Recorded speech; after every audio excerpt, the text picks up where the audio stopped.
Pernah kepikiran gak sih, sebenarnya pikiran yang ada di kepala kita itu beneran asli dari kita? Atau jangan-jangan cuma pinjeman?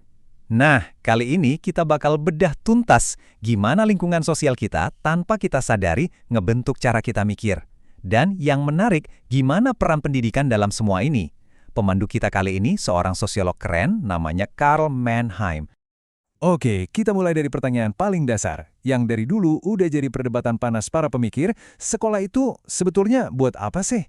Apakah tujuannya buat bikin kita semua kompak, atau malah sebaliknya? Jadi ada dua kubu besar nih.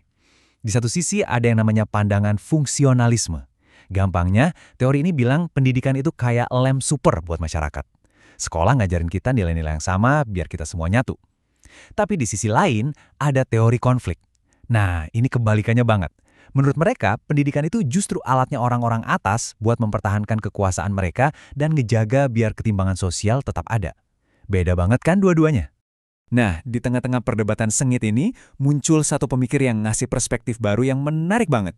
Dia nggak nanya apa fungsi sekolah, tapi pertanyaannya jauh lebih dalam, yaitu, gimana sih cara kita memandang realitas itu sendiri?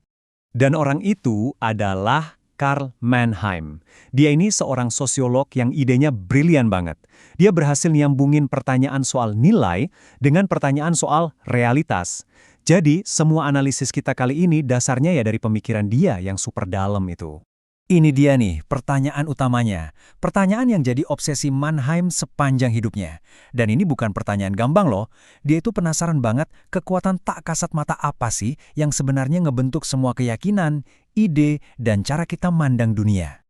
Nah, pertanyaan inilah yang mau kita kulik bareng-bareng. Dan ini dia jawaban dasarnya. Menurut Mannheim, kalau kita mau benar-benar ngerti cara kita mikir, ya keyakinan kita, nilai-nilai kita harus ngerti dulu dunia sosial tempat kita hidup. Pikiran kita itu katanya nggak muncul tiba-tiba dari ruang kosong. Pikiran kita itu dibentuk sama kelompok, kelas sosial, bahkan zaman tempat kita dibesarkan. Oke, jadi menurut Mannheim, ada dua kekuatan berpikir yang saling tarik-menarik dan terus-terusan ngebentuk cara kita melihat realitas. Dia nyebutnya ideologi dan utopia. Yuk kita bedah satu-satu. Yang pertama, ideologi. Eits, jangan salah, ini bukan cuma soal politik ya. Buat Mannheim, ideologi itu cara mikir yang tugasnya jagain sistem yang udah ada. Caranya gimana? Dengan bikin kita jadi buta atau pura-pura ngeliat sama kekurangan dan ketidakadilan di masyarakat. Jadi, secara nggak sadar, pemikiran ideologis ini tujuannya ya biar nggak ada yang berubah, biar semua tetap sama aja. Nah, lawannya adalah utopia. Kalau pemikiran utopis ini justru sebaliknya. Dia ngelihatnya ke depan. Orang yang mikir kayak gini tuh nggak puas sama kondisi sekarang. Mereka ngebayangin dunia yang beda, yang lebih baik. Dan kalau ide-ide ini dijalanin, tujuannya ya buat ngehancurin sistem yang sekarang dan ngebangun sesuatu yang bener-bener baru. Nah, di tabel ini kelihatan jelas banget bedanya. Pemikiran ideologis itu ibarat jangkar, nahan kita biar nggak kemana-mana. Dia menstabilkan sistem dengan cara ngeblurin pandangan kita soal masa kini. Sebaliknya, pemikiran utopis itu kayak roket, dorong kita buat maju. Dia mau ngehancurin sistem lama dengan ngebayangin masa depan yang jauh beda. Jadi intinya, ini pertarungan abadi antara mempertahankan yang ada atau mendorong perubahan. Oke, pertanyaannya sekarang, kalau kita semua kejebak di antara dua kekuatan ini, terus gimana dong caranya biar kita bisa mikir bebas dan jernih? Nah, enaknya Mannheim ini nggak cuma ngasih tahu masalahnya doang, dia juga nawarin solusi, semacam peta jalan buat keluar dari jebakan mental ini. Kata Mannheim, pahlawannya atau orang yang bisa mikir bebas itu adalah tipe orang tertentu. Dia nyebutnya intelektual yang relatif tidak terikat secara sosial. Waduh, apaan tuh? Tenang, ini bukan berarti jadi orang sombong atau elit ya.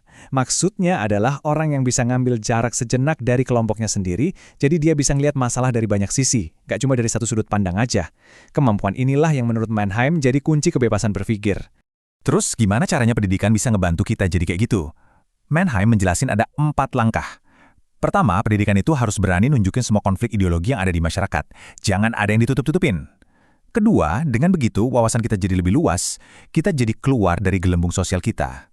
Ketiga, dari situ kita belajar ngeramu semua pandangan yang beda-beda itu jadi satu pemikiran yang lebih realistis.